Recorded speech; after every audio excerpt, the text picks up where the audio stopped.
చేసుకుంటున్న అందరికీ కూడా ప్రత్యేకంగా నమస్కారాలు.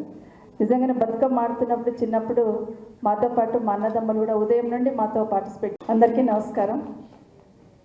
శ్రీనివాస్ గారు మాట్లాడినాక మాకు మాట్లాడడానికి ఏమీ లేవు, అయినా కూడా ఈరోజు ఈ వేదికను మనందరినీ కూడా ఇన్వైట్ చేసి ఈ కార్యక్రమాన్ని గొప్పగా చేసుకునేటట్టు మనందరినీ కూడా ముందుకు నడిపిస్తున్న గౌరవనీయులు మన అధ్యక్షులు కేసీఆర్ గారికి, అదేవిధంగా వర్కింగ్ ప్రెసిడెంట్ కేటీఆర్ గారికి ముందు ధన్యవాదాలు చెప్తా ఉన్నాను. ఎందుకంటే ఇంత గొప్పగా అందరినీ కూడా మనందరినీ గౌరవించి ఒకదాటి మీద తీసుకొచ్చి ఈ కార్యక్రమాన్ని మీరు చేయండి అని చెప్పి ముందుండి మనం నడిపిస్తున్న కేసీఆర్ గారికి ముందు ధన్యవాదాలు.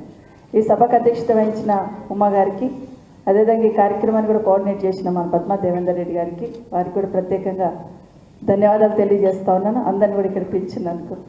సత్యవతి గారు మాజీ మంత్రివర్యులు, గౌరవ శాసనసభ్యులు మాజీ మంత్రులు సునీత లక్ష్మారెడ్డి గారు, గౌరవ శాసనసభ్యులు కోవల్ లక్ష్మి గారు, అదేవిధంగా వేదిక మీద ఉన్న మాజీ ఎంపీ గారు కవిత గారు, దేశపతి శ్రీనివాస్ గారు, వేదిక మీద ఉన్న గౌరవనీయులందరికీ కూడా, చైర్మన్లు ఉన్నారు, కార్పొరేటర్స్ ఉన్నారు, అందరికీ కూడా ఉద్యమంలో భాగస్వామ్యమైన చాలామంది ఇక్కడ కనిపిస్తున్నారు. మా అక్క చెల్లెళ్ళందరూ అందరికీ, అదేవిధంగా చంద్రశేఖర్ రెడ్డి అన్నకి, దేవిప్రసాద్ గారికి, శంకర్ నాయక్ గారు కూర్చున్నారు ఇప్పటివరకు, వారికి అందరికీ కూడా శ్రీనివాస్ గారు చెప్పినట్టు బతుకమ్మ ఆడుతుంటే, అక్క చెల్లెళ్ళు ఆడుతుంటే చుట్టంతా మా అన్నతమ్ములు ఉండేవాళ్ళు, ఊర్లో మనం చూసేవాళ్ళం, ఖచ్చితంగా ఉండేవాళ్ళు ఉదయం.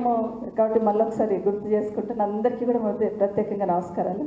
నిజంగానే బతుకమ్మ ఆడుతున్నప్పుడు చిన్నప్పుడు మాతో పాటు మా అన్నదమ్మలు కూడా ఉదయం నుండి మాతో పార్టిసిపేట్ చేసేవాళ్ళు. ఎందుకంటే పూలు తెంపక రావాలి కదా, పొద్దున్న లేసి ఇప్పుడంటే ఆర్డర్ ఇస్తుందా, పూలు వస్తున్నాయి బతుకమ్మను పేర్చుకుంటున్నాం, అది వేరు.